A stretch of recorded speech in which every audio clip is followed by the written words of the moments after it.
Are you a fan of the No Dishes podcast? Be sure to check out our Patreon, where you can find exclusive merch and perks, and join the Clean Plate Club, our Facebook group where you can connect with other fans of the No Dishes podcast, share your favorite moments from the most recent episodes, and submit questions for upcoming guests.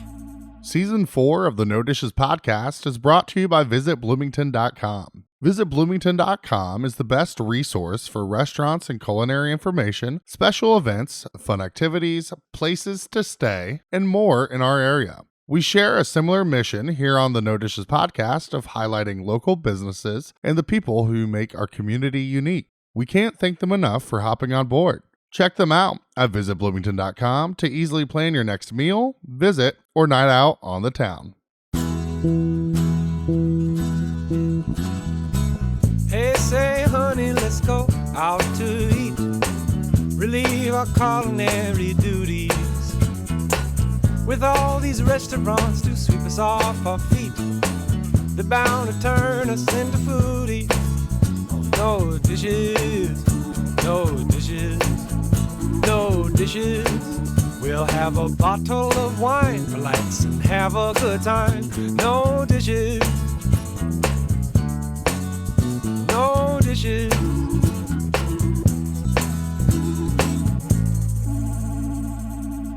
What's up, Steve? Thanks for being here, buddy. Thanks for having me. This is awesome. Yeah, well, we bowl together. We do. We see each other at Alley Bar. I wore this. We do? Specifically, no Lux giving, or no fire trucks given. Yeah, love it. Love it.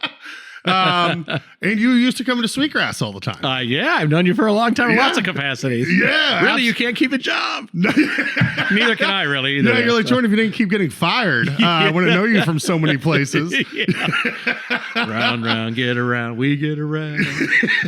Is that what, Beach Boys? I think it is. Hey, if we're starting an a cappella duo, just tell me when. Sounds great. I'll be there. I don't know how big of a fan base we'd have, but one of two. yeah. It's like just Julie. I'm single, so no one else. I'm not even sure she would approve.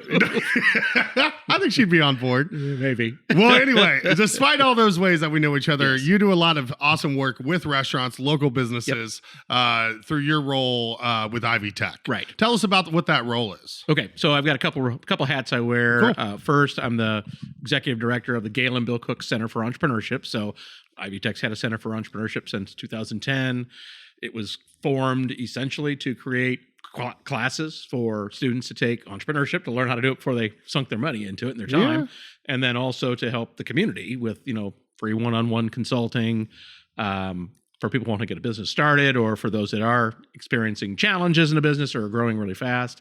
And then, community outreach, working with K through 12, working with the Mill, working with the Chamber, other organizations in town that think entrepreneurship is important. And then my other hat is we host a small business development center, Indiana Small Business Development Center regional office. Every state in the union has a small business development center network. It's funded by the SBA in the state. But we have 9 other regional offices, including mine is 10 statewide. And mine goes from Bloomington all the way down past Jasper. So I've got 10 counties that anybody in there needs free help. We're there to help them with business plans, market research, just connections to the right people. In a lot of cases, it's restaurants and retail and food and beverage and entertainment businesses, and we deal with a lot of those. And if you don't know what you're getting into, generally I'm pointing you to somebody who's already been there, done that. Right, yeah. So they can tell you what not to do. That's awesome, man. Yeah. Well, I've always known, I wanted to have you on because I always have a great time cutting up with you. Yeah. But I knew that you did a lot of work with restaurants and businesses, and that it was through entrepreneurship, but I didn't know exactly what it was. Yeah. Because you've told me a little bit here and there, but I'm like, that I've never had it put just that way, the way you just summed it up. Yeah. So I feel now that I'm a better friend for actually finally knowing what it is that you do. Exactly. But that's such a cool resource. We can bounce between the two of them, but specifically with the small business assistance, that's people probably don't even know that it's out there, that you can help them, and it's free of charge. No, because we don't have any budget for marketing. So ours is all by word of mouth and really by the partners. So you just had Katie from the chamber here. Yeah. Every chamber in the 10-county region knows who we are, because that's who people are going to for help to start a business. It's Chamber of Commerce, it's their economic development leaders, elected officials. So you'd be surprised how many people come out of IU. Students that want to start a business or a faculty member, we get them. Certainly Ivy Tech, we've got classes that are pumping out some students who are going to start a business. You probably know the food truck that just started last year, the Big Blue food truck. Gosh, I'm trying to think of the name. Yeah, of it. Bloomberger. Yeah. She was one of our students last year, and she won all of our money in our pitch competition last year. Okay, sweet. She had a $75,000 spanking brand new food truck at the time, so she should have gotten it. She needed it. She's actually coming on to record in a couple weeks. Oh, she's great. Yeah, you're gonna love her. I mean, she's got a cool setup, and she just looks the part. Every time she looks the same, very vintage. And her burgers are awesome. I mean, I haven't had one in a little while, but she seems to be everywhere, which is good news. Probably good for both of us to lay off of burgers all the time. Yeah, well, me and my baby. Yeah, Sorry, I'm grouping you in with me. Sorry, totally I'm not understood. trying to drag you down on my sick and COVID shit. hasn't helped out with working out. Kind of limited my YMCA capabilities. Well, just like with you, where we get time to hang out and shoot the. Can I say shit? Shoot the shit. Yeah, I'll say it. You can say it.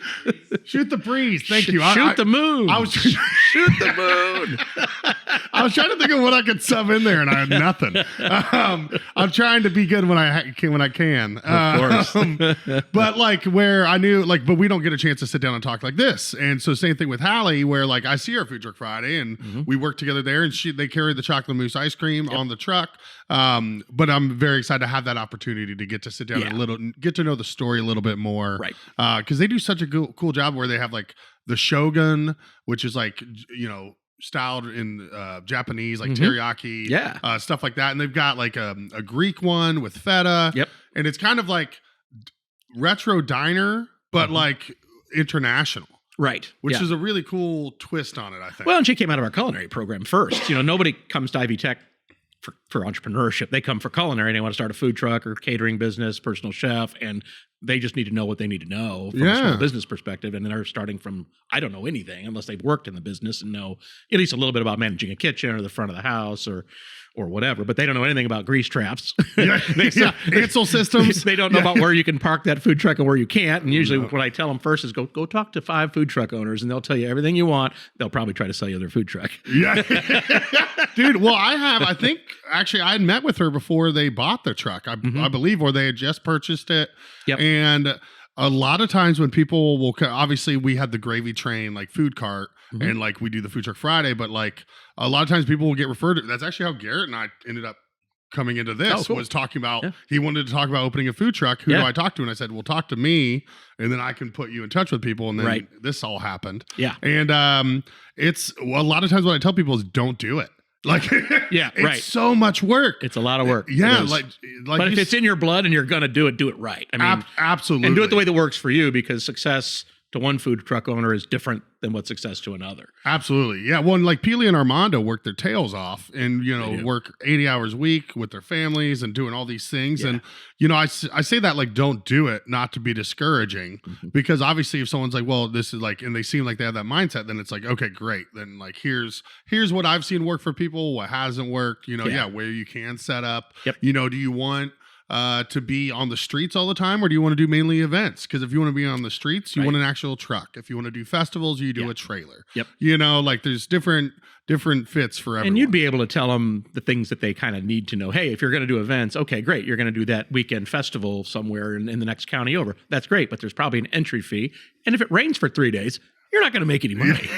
Plus you're out the entry fee. Well, Well, then just permitting and like you said, not knowing about grease traps. We've tried to get great food trucks, even ones that were ran by firefighters in other counties. Yeah. But they won't let them come because they don't have an Ansel fire suppression system. Yeah. Which I think Monroe County is the strictest on. Probably. And Tim Clapp takes the job seriously. Good for him. He's keeping us safe. Absolutely, sure. So it's there's a lot of ins and outs that, like you said, you might make a hell of a whatever it is you're serving, but if you don't know the other aspects, you're going to be in tough water. So it's awesome that you're there as a resource. And we're just connecting them to other people from the business, really. I mean, in a lot of cases, we talk to 80% of what we talk about is the same. I mean, it's the elements of your business plan, it's your financials, your structure, because you have to have something to do, with your finances being in order to run a business. Right. You have to understand about taxes a little bit.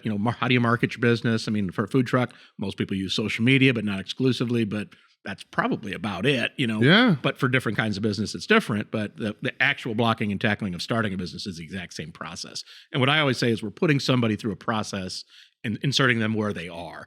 Are you really early stage? I just got it on a napkin. I haven't done anything with it yet. Yeah. Or, hey, I'm already out there making money.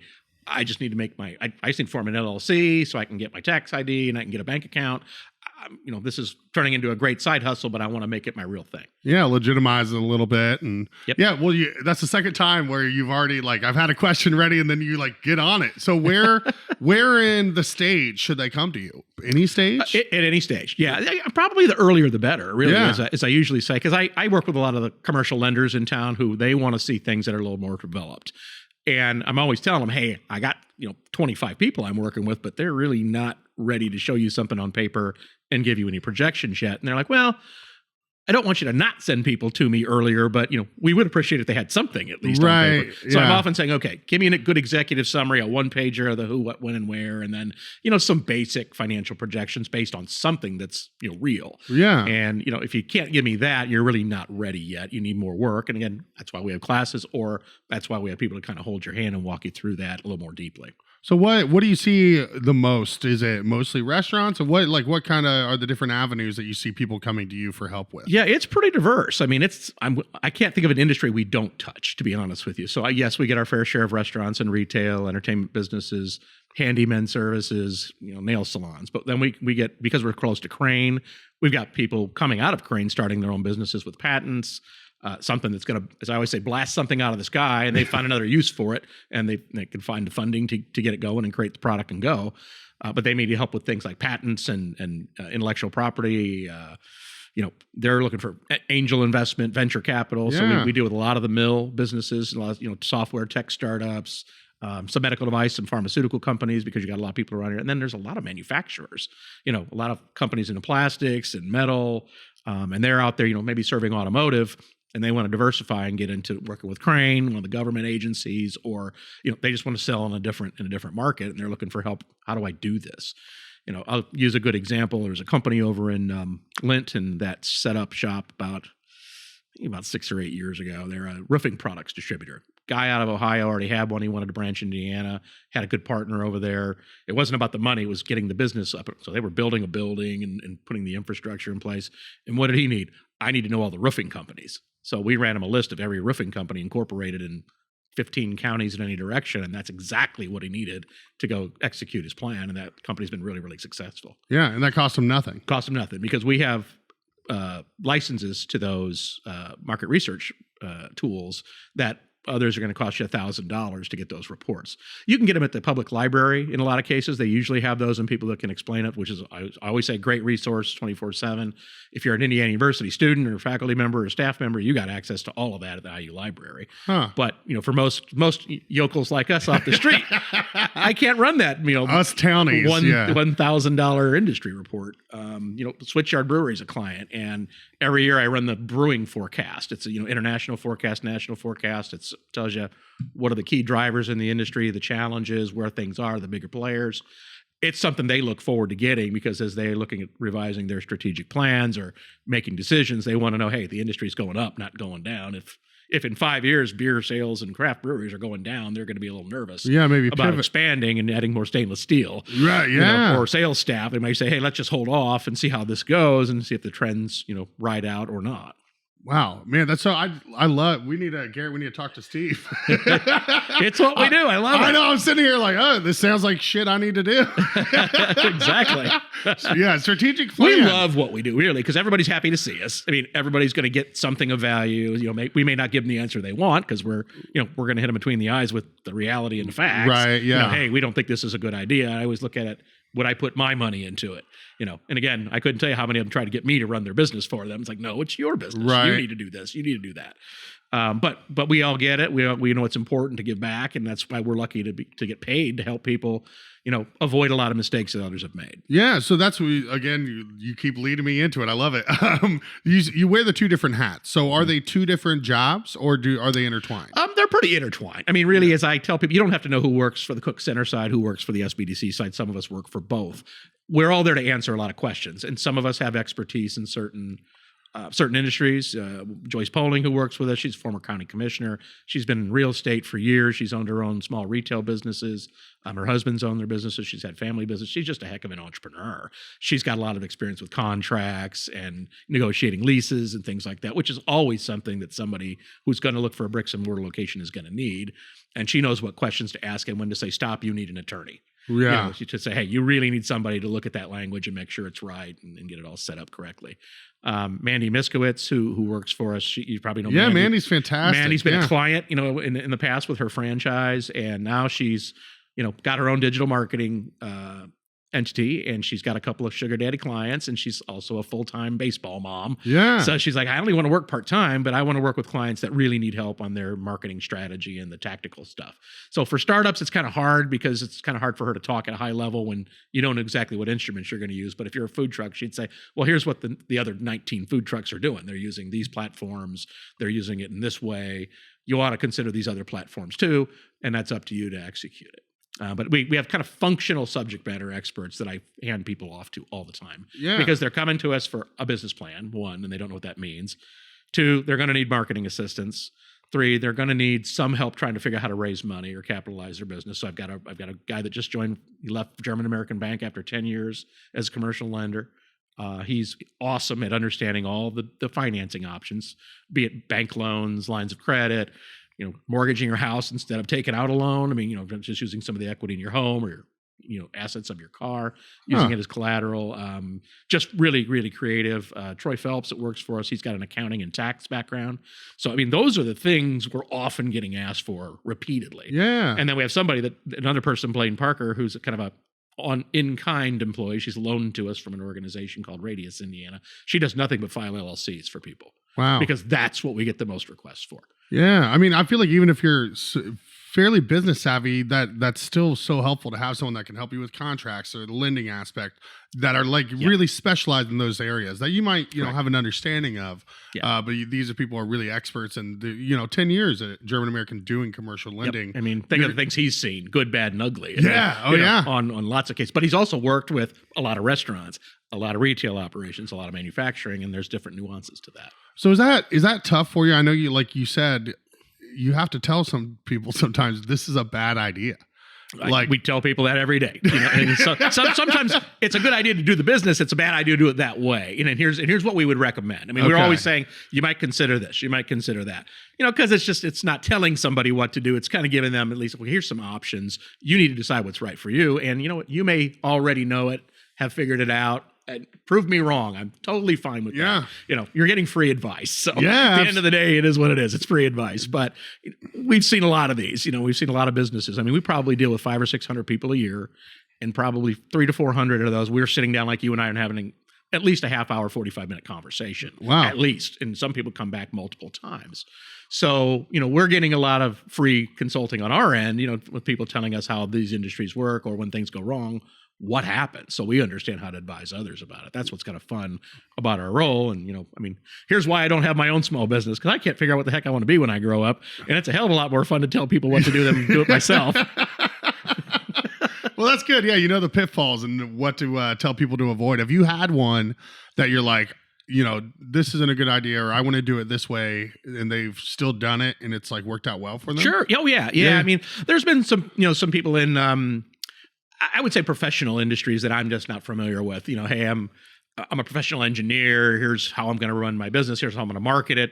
I may have some ideas in my head about what that means, but if you know the right players in the business, by all means, go at it. There's not a whole lot I can do for you until you decide, hey, I want to grow and I want to add people and things like that. Yeah. And then we just say, okay, we bring in, either expertise from our team or we push you out. So we're referring to attorneys, accountants, insurance agents, because nobody's thinking about insurance when they're starting a business, but it's something you need, right? Yeah. You deal with that at Chocolate Mousse every day, I'm sure. Absolutely, yeah. Not to mention workman's comp and all the other fun things like that. Yeah, it's a blast. And then, your banker. I mean, your banker ought to be not just your lender. It ought to be somebody who's invested in your business and understands your industry really well.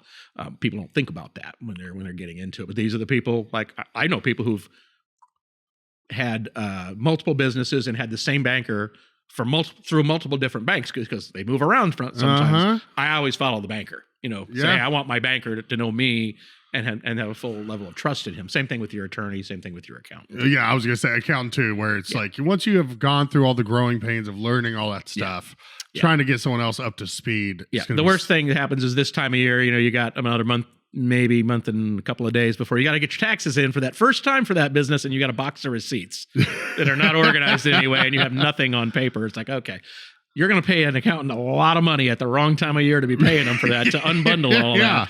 Why didn't you just sit down and we could have helped you put the chart of accounts together? Do it ahead of time. Do it ahead, put you in QuickBooks, oversee it, make sure it's right, and then you bring the accountant in monthly or quarterly just for the review stuff. Yeah. You don't want them doing the order entry for you. Well, imagine, because I mean, even with our existing accountant, if you try to add on anything, it's like it's tax season. Right. Like, no, so let alone trying to be like, I'm a new client. Yes. And I need to start from scratch. Like, Yeah. good luck. It's like the first thing you're going to do in your first year of paying taxes is ask for an extension.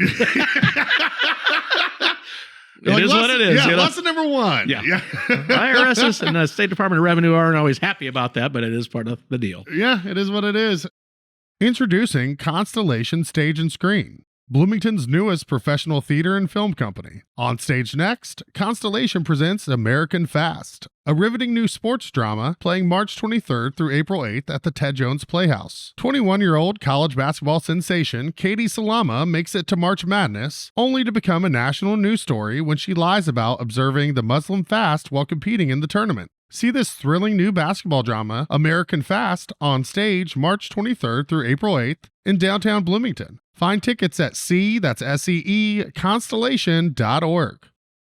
You haven't heard about Excalibur? Well, you better axe somebody. It's Bloomington's premier axe throwing facility located at 3604 West 3rd Street. It's perfect for birthdays, wedding parties, corporate events, or just hanging out with your friends. They also offer fun for all ages and super exciting Jelly Ball. Find out more and book your next event at Excaliburs.com. That's AXE Caliber with an S, Excaliburs.com. Did you know the Chocolate Mousse has a second Bloomington location? Located next to Buffalo's on Indiana Avenue, not only can you find our famous homemade ice cream, but we also have a full coffee menu featuring locally roasted Brown County coffee and delicious vegan and gluten-free treats from our friends at Rainbow Bakery. Skip the line and order ahead at moosebtown.com 7 days a week. Open early at 8 a.m. Monday through Friday. It's the perfect early morning stop, midday pick-me-up, or late night snack. So is your role with, how does your role with Ivy Tech differ? Or is pretty much everything you've kind of said? Like I said, it's pretty close, but there's some things we do on the Ivy Tech side that are really not what the Small Business Development Center's mission is. So, reaching out to K through 12 to help, with Lemonade Day. Lemonade Day has been around for, I don't know how many years. I think we got the original grant to fund the original license purchase when it was just the city, the county, Boys and Girls Club, and us. This was probably over 10 years ago. So we went out and raised money for that, specific program, because if we're not teaching kids entrepreneurial skills, setting up a lemonade stand's a pretty low barrier way to do something. Yeah. It's no different than selling Girl Scout cookies or whatever. But, when you got 850 kids on a Saturday, out there, in front of Kroger and in front of the Beeline and downtown and, selling whatever they're selling and learning about it and giving some back to some charity at the end and learning that's important. That giving back piece is really awesome. Such a good idea. I mean, it's the epitome of a small business at its smallest form is a lemonade stand. Yeah. I mean, have some fun, make a little bit of money, realize, okay, what am I going to do with this money? Okay. Yeah, I'm going to buy an iPad, but okay, if also I have another $100, I want to give to the, animal shelter, right? Food pantry. I mean, cancer agency. Tons of kids are given to Riley because their kids are passionate about helping people too.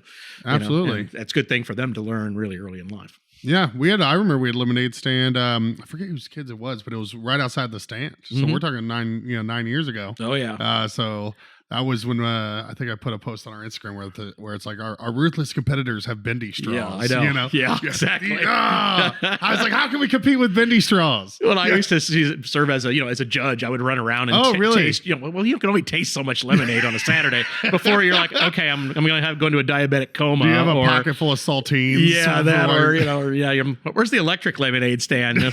So I'm always ending up at Cardinal Spirits. Yeah. It's like, is one of your kids named Mike? Yeah. Exactly. Well, that's I love that, man. That's such a a great way to be involved with everyone in so many is. different areas. You mentioned Bloomberger as being, someone that you've helped locally that people would know that's been successful. Is there other ones that you might be able to point out of people that you've helped? Bloomberger is probably the biggest one recently because we, recently kind of retooled our entrepreneurship program to be more like what I'll call a pre-accelerator. It's less about a business plan and more about where are you on the idea and who have you talked to that cares yet? Right. Have you talked to potential customers and they've given you feedback before you go into this? That's kind of how it's now organized. So it's less about deep content and the business plan format and more about, okay, where are you? What are you trying to achieve? And how ready are you? Diamond K Suites. I don't know if you've heard of Diamond K Suites. They're over in Spencer. Oh, yeah, DK. It's now Kelsey Reyes, but it was Kelsey Risk back then. She was a student at Ivy Tech, and I think she was in business administration. I don't even think she took the entrepreneurship classes. But she was coming over and using us at the Cook Center for feedback as her and her mom were perfecting her grandmother's recipe for these fudge bits, things that they've been making, which are really awesome. I mean, that is a company that has grown like you wouldn't believe. I mean, they're exporting to Canada. They've sold out on QVC almost a half dozen times now. Wow. And again, there's a point when they couldn't even fit their production schedule, to make it fit with what the demand was. Wow. So they've expanded equipment, they've expanded a facility, they're considering expanding again, and they're really doing well. That's and they've great. got a retail location right there on South College, right around the corner from the old gallery. I was trying to, because they were open for a while. Yes. And then I've noticed their Instagram popped up, and I've been sharing some of the stuff to the No Dishes story, like we do with a lot of bars and restaurants. And it seems like they're reopening now. I don't know if you know what, Yeah, so they opened during the pandemic. I mean, really not far after the pandemic had opened, had they signed the lease. So, they kind of had a couple of year go at it, and then somebody else kind of wanted to take that operation over that they knew. So they kind of subleased them the space and said, why don't you guys try it out? They were busy trying to fix their production needs, to sell to bigger customers and things like that.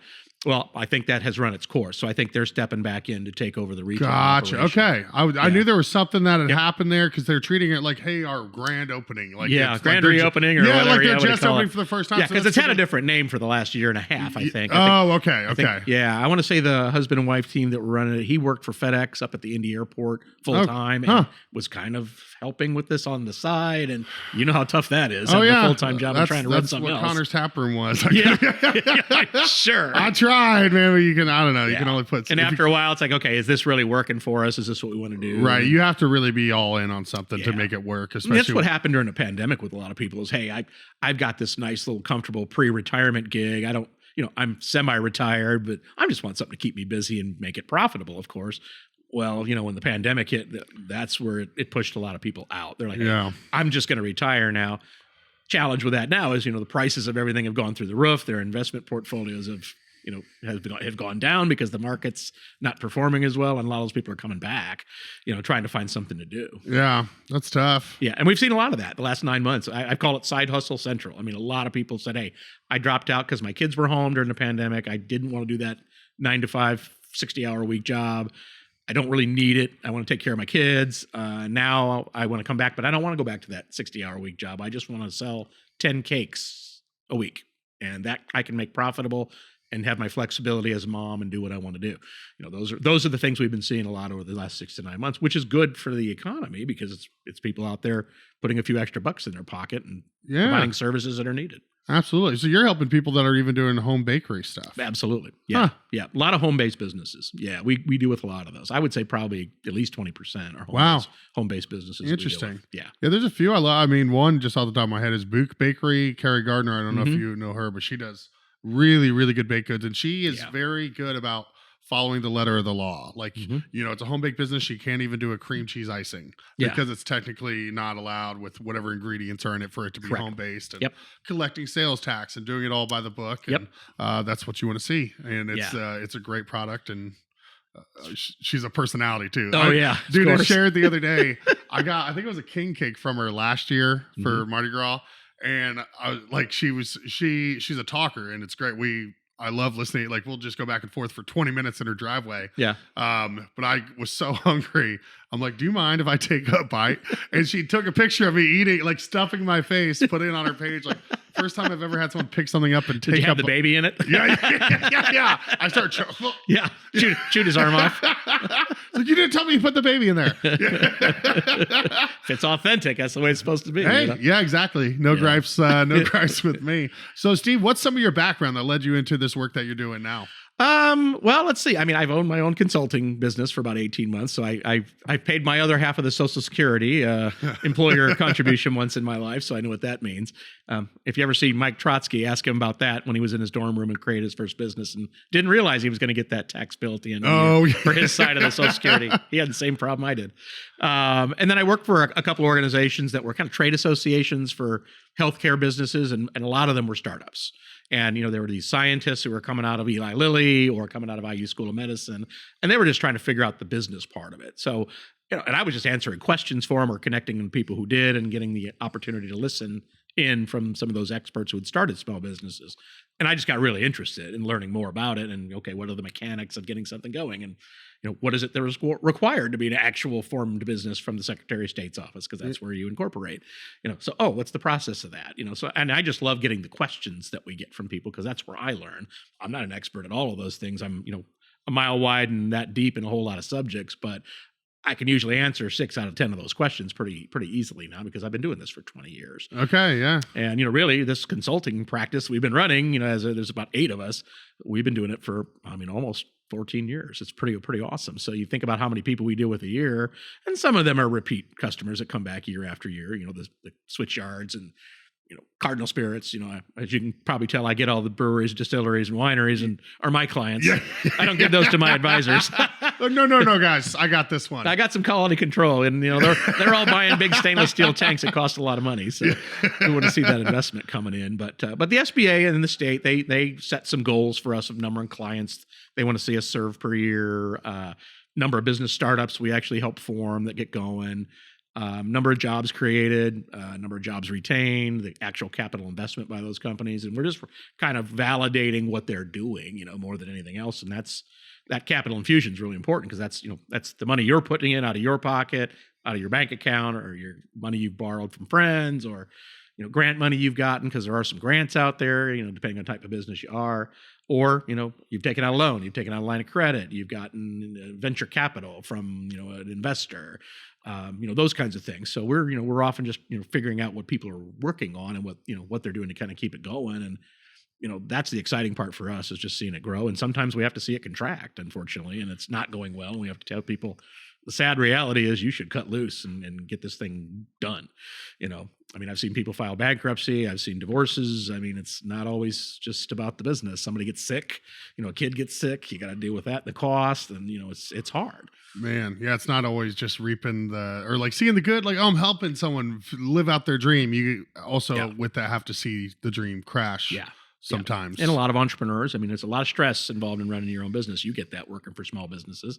And, suicide rates are ridiculous for entrepreneurs, and divorce.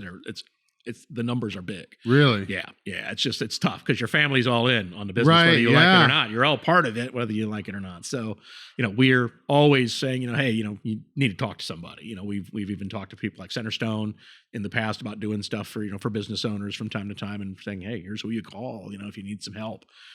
We're not licensed counselors. We're not going down that road, but I know enough to say, hey, if you got a problem, here's some places to go. You should probably talk to. That's got to be so tough. What do you like? Obviously, there's always going to be the things that are outside of people's control. But what are like some of the most common mistakes you see made?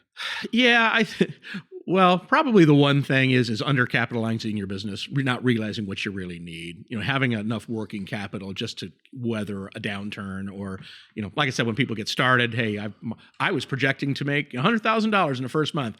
Okay, well, you probably really weren't going to make 100,000, right? Maybe 20. So your projections are off from the beginning. So we kind of help people build a realistic forecast for their business to get started, because sometimes it's going to take a while. And as you know, they may be at a retail location and the city decides it's got to shut down the street for building repair, Oh, man, street repair yeah. for 6 months, and oh man, I didn't see that coming. That was a big part of how our current ownership group got into the Chocolate Mousse was the big dig along Walnut and how much that affected the old stand. Absolutely, Yeah, because you got Jordan River runs right underneath it, or whatever it's called now. It's not Jordan River anymore. Yeah.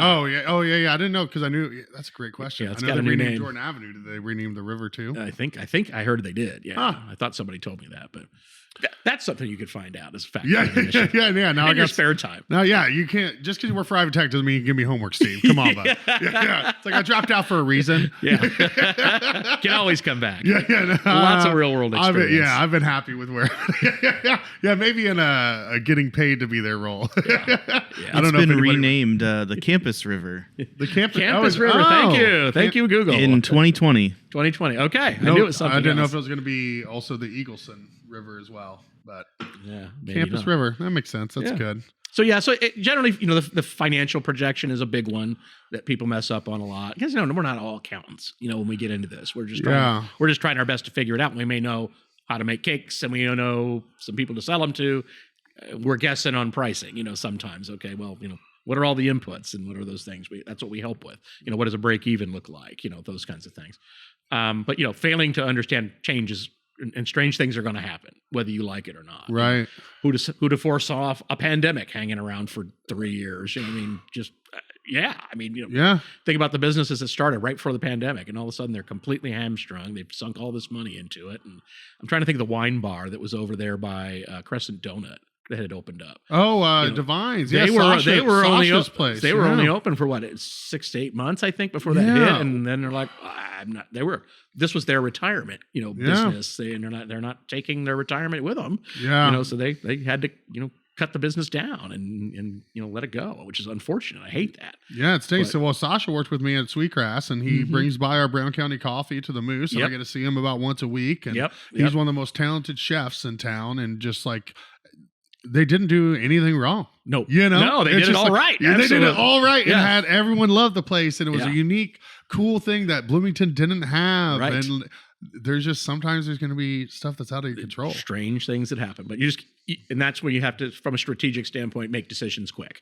What are my options? Because I think we sat down and talked to them a little bit and said, their biggest challenge was they had a lease, for a lot longer term than they could probably sustain at that point. And what are you going to do? I mean, unfortunately, somebody on the other end owns that property, and you have a lease saying you're going to pay them for a long time. And if they're nice enough to know they're not going to get blood out of a turnip, they'll just cut it loose and try to find somebody else to get in there. Right. But I've even seen firsthand with like when we opened our Nashville store, or more recently our Indiana Avenue location, where even with a well-known brand, and I think doing things pretty well on our part from a marketing standpoint, it can take time. Like that Nashville store was really slow for the first 2 years.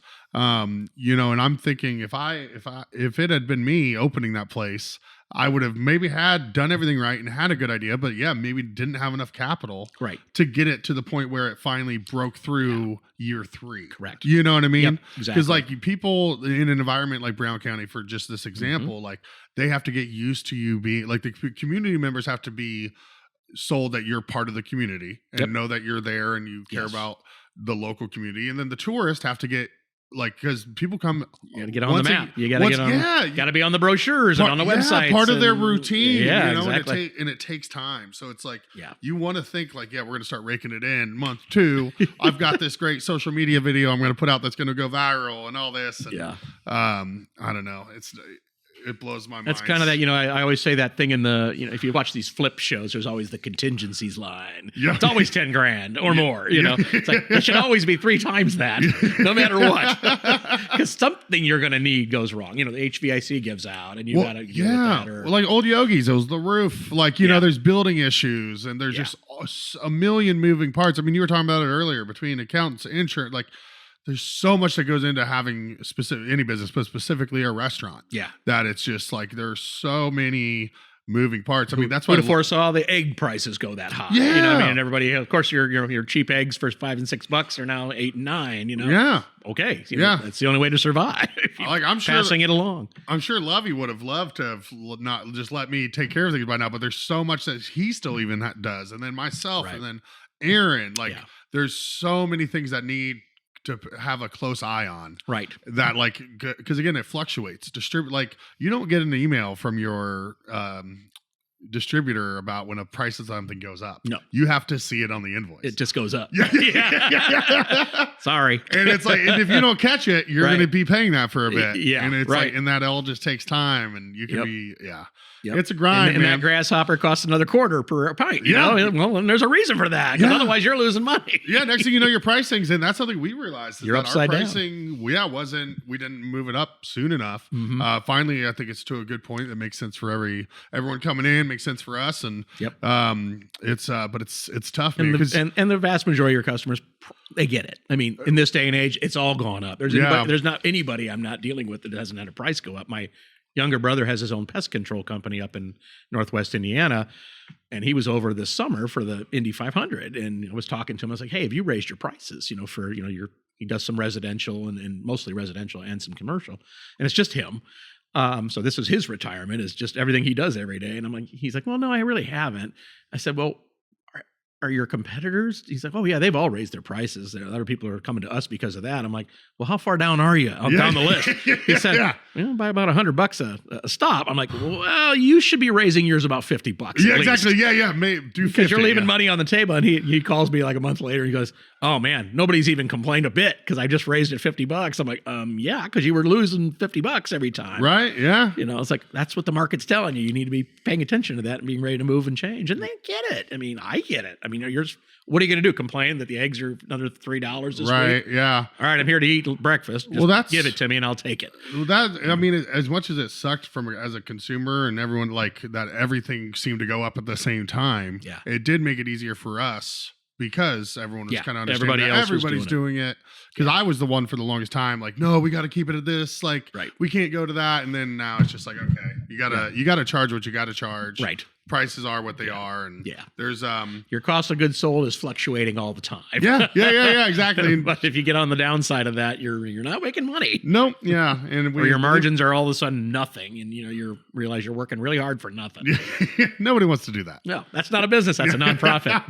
Well, when you get done dealing with all these moving parts and all these issues, and you want to unwind, you got to go out. You got to eat out. You got to get a drink. Yes, and that's where we got to see each other all the time at the OG Sweetgrass. Yes, absolutely. You guys had, I would say, easily the most fun group that would come in there, and we would all fight over who got to take care of you guys, whether it was myself or Kara or whoever, Molly, whomever. Yeah, right. Yeah. Yep. Oh yeah. You guys were always a hoot. And what was it that you guys liked about the original Sweetgrass? Because you guys were pretty consistent about that. We had a group of about maybe half a dozen of us that we all went out all the time. Every 2 weeks we were in there for sure. At least on a Saturday or Friday night or sometimes both. But I mean, had really good food. I mean, it was a place we could easily go and get a drink, hang out. And we knew all of you guys. So it was like it was hanging out with our family, Hell, I think how many times did we vacuum the floor late at night while you guys were closing down while we were finishing up our drinks? We were like, we didn't care. Give us a vacuum. Yeah, it's like, we'll give you another round, but you got to do some work. Yeah. We didn't care. We're like, sure, sounds cool. Yeah. So what's your modern equivalent of that now? Where's do you have a favorite spot now that's like what Sweetgrass used to be to you? Yeah, I mean, we go to Crazy Horse or Alley Bar a lot because that's I don't have any kids. I don't have any pets. So I was like, what do? I go out to eat and I have a few cold ones. And these are places we hang out where we know just about everybody walks in the door. So it's kind of the Cheers thing. Hey, Norm, Absolutely. Dude, I've equated Alley Bar to Cheers so many times. One, it's just like you said, where you're hanging, all the staff, all of us at Sweetgrass. Yep. It's the same thing with you guys at Alley where Sabrina, but you're having people over for pool parties. Yep. It's like it's part of the El Ranchero on the south side because it's a block from my house. We're in there all the time. We walk in, hey guys, where you been? It's like, oh my God, maybe we go out to eat too much. Yeah. You're looking at Julie like, should we dial back? Nah, no, we're good. Yeah, it's hard to cook for two people. It really is. Well, speaking of Julie, I want to give her due because she's put in her time and finally has a long-awaited retirement coming up. I know. Yeah, 32 years of teaching. She's retiring from Fairview in May, and she just turned. So she probably won't want me to tell that on the podcast, but I've done it. It's on, yeah. Can you dub that? So she's got enough age and points to retire from teaching. for after 32 years. So it's pretty exciting. Yeah, I just want to show her some love because she's such an amazing person, and 32 years of teaching is no small feat. Putting up with me that long, heck yeah. If you think the kids are bad. I think I met her the first year of teaching, too, if that tells you how long we've been together. Okay, yeah. So you gave her all the practice but the good news is she's got to find something to do part-time now, so there might be some opportunities out there in the local market. So anybody's hiring, let me know. She has great... she wants all summers off, all the holidays, doesn't want to work weekends or nights. Let's see how many opportunities she can find. That was the cool, because my dad was a middle school computer teacher when I was growing up, and that was cool how, obviously, I think teachers are very underpaid and underappreciated for a million reasons. Yep. But it is cool that you get the summer off. But I feel like now, it seems like it's like a month. By the time they're done closing out the past year and then getting ready for the next one, it's only like 4 weeks that they're actually off enjoying themselves. Yeah, and it takes them a couple of weeks to unwind, and by the time they're ready to go back, like, oh, great. Here we are. God, yeah, back at it again. Yeah, one of the schools she worked with up in Indy, and this was why she commuted for 9 years, it was on the quarters system. So she had 2 weeks breaks 4 times a year. Oh, wow. Only a month in the summer. So it was a pretty quick break, but she liked it because it broke it up, and she had a 2-week spring break, a 2-week fall break, 2 weeks at the holidays, so it just kind of spread it out. Yeah, that's so she really liked that calendar better. Now, parents probably hate that calendar because it's way too many days at certain times to have to deal with kids going to school and taking work off and those kinds of things. But anyway, probably not going to happen in Monroe County schools. But it'd be cool for the teachers. I think they'd love it. Maybe they'd love it. That's the second time we've had, because I had Aaron on, and he's the PTO president for Fairview. Yeah. We're repping. What's the mascot again? I know Aaron mentioned Wildcats, isn't it? It's Wildcats. Yeah. We're like go wild. We're a Wildcat podcast. Yes, I can't say that. Definitely wild things. Yeah, not as wild as the first 3 seasons. It's gotten. Biggs, I'm sure, does a good job at being PTO president. Oh yeah. I can't. Here's how it's going to be. Yeah. You guys ready for some big time? Remember, I used to work out at the Next Generation Fitness when he was our instructor. Oh, really? And he would just look at you and say, "It's your workout." Which means work harder. You're dogging it. Dude, it's so funny. Didn't want Aaron staring at you. We're like the odd couple in the best way, where it's just like he'll because I've told him I'm going to come teach him how to do mixed drinks if he trains me. Yeah, because he wants to learn how to bartend and make cool cocktails at home, and I want to not be fat. So we both have knowledge that can help each other. Yeah, he'll always out squat you. Yeah, I've got no doubts about that. Is there anywhere else you guys want to shout out about favorite places to eat out or go to drink other than Crazy Horse or Alley Bar? You could just and El Ranchero. I mean, we're in a good foodie town. I mean, we really are. I mean, you can never go wrong going to uptown to go into the farm. Go and see Dougie and getting a drink at the farm. It's always a good Dougie thing. Fresh. I mean, Malibu Grill's always awesome. Nick's is legendary. Office Lounge. I mean, if you can't fry it or burn it, they don't make it. But it's still great. Yeah. I went to Avers Public House last week for the first time in a long time, and I had a tenderloin, and it was damn close to that gnawbone tenderloin. Really? I was impressed as hell. Yeah, I just hadn't been there a while, and somebody had posted it recently, but I don't know if it's on your. No, I haven't been to the. I thought it was awesome. I mean, it was really, really good. So I'm just, I try to get out and try different places from time to time. I haven't been to the Porthole since they've redone it. Yeah. But I want to get up there because Vesta, who was bartending at El Ranchero, is now the bar manager there. Yeah. So when I went up there. She's great. Yeah. She was fantastic. She waited on my buddy and I when we went up there, and I had never met her before, but they were getting their butts kicked, and she was holding it together very well. Oh, yeah. Was very attentive. I didn't know she came from El Ranchero. Oh, so, yeah. That's where we knew her from because we heard she was leaving. She'd go to the port. I was like, wait, you're leaving? You're like, you're right around the corner. I can't drive that far and drive home. You're like, that's up there. We're down here. It's a little bit more of a haul for me after having a couple. Yeah, a little bit. Well, I'll go out with you guys, and I can be DD. Because I'm on the west side with Ivy Tech, Mai Tai Cafe, the original one's over there. I go is that the original one? Is the west side? I believe it's the original. original. I did not know that. Yeah, they're always solid. The new Bloomington that's right there next to the square. Tap. I just went there for the first time a couple of months ago, and I thought it was awesome. Yeah, it's really good. You know what I liked about it? They have a picture of every dish on the menu, which makes it a big ass menu. But I don't know what all those things are. Right, So exactly. And I hate that I don't know that, but it's helpful for me as being a visual person. Yeah, well, that's going to help see you it. branch out, seeing some things that like you don't really know how to pronounce or don't really know what it is, but you see the picture, you're like, oh, well, that looks up my alley. Yeah, for sure. Yeah. And then, of course, I was going to say Tutto Benet, but it's not Tutto Benet. That's closed for years. The pasta restaurant behind Nick's. Oh, Osteria. Osteria, thank you. I went there Osteria twice for lunch last week. Yeah, oh man, I know. You have those gems that some people don't know about in town, or D'Angelo's is still fairly solid. Last couple times I've been in there, and heck, I went to Chili's not long ago, and I hadn't been to Chili's in forever. Hey, and it's not a place I go, but hey, it was good. We talked, Glass and I People talked really about nice. it. You gotta, nobody's never going to a chain. Yeah. You're gonna go to a chain here or there. Yeah, I think I'm at like 80-20. 80 local, 20 chain, and you know what's out there. They're there. They're hiring local people. Yep. It's good experiences. They know me at the O'Charlie's on the west side really, really well because it's very close to where I do lunch every day. So yeah, I'm trying to think when. So when did you start at Ivy Tech again? I was hired on in 2010. So because I started bartending out there in 2011. Yeah. So I might have met you there before. Possibly. Seacrest. Was George working there? when you were there? George and I would rock out. Yep. I think George and Chris did Friday George and nights, Chris and were I usually did who I George dealt with. and I did Saturday nights. Okay, yeah. And then I lived with George and Amy for a bit. Oh my gosh. And then man, those O'Charlie's years, man. I just had a blast from the past happen with anyway, I'll tell you about when we get done. That's nuts. a bowling conversation. Well, hey, championship week this week. Oh yes. Yeah, we've been bowling on the Which means I'm sitting on the bench because I'm not good. Hey, I did not make that decision. I was given to seek. Anyway, thank you. Yeah. Thanks for coming on, man. Hey, thanks. This was awesome. Yeah, we'll have a Anytime. little bowling alley chat here once we're done. Sounds great. Thanks, buddy. Love it. Thanks for joining us in the latest episode of the No Dishes podcast. Do you like what you heard? Be sure to write a review, rate us, subscribe, like, whatever it is that you do to show your support. We really appreciate it. Until next time, be sure to keep those hands dry.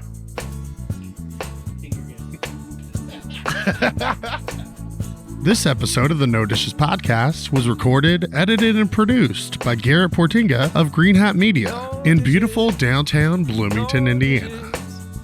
No dishes.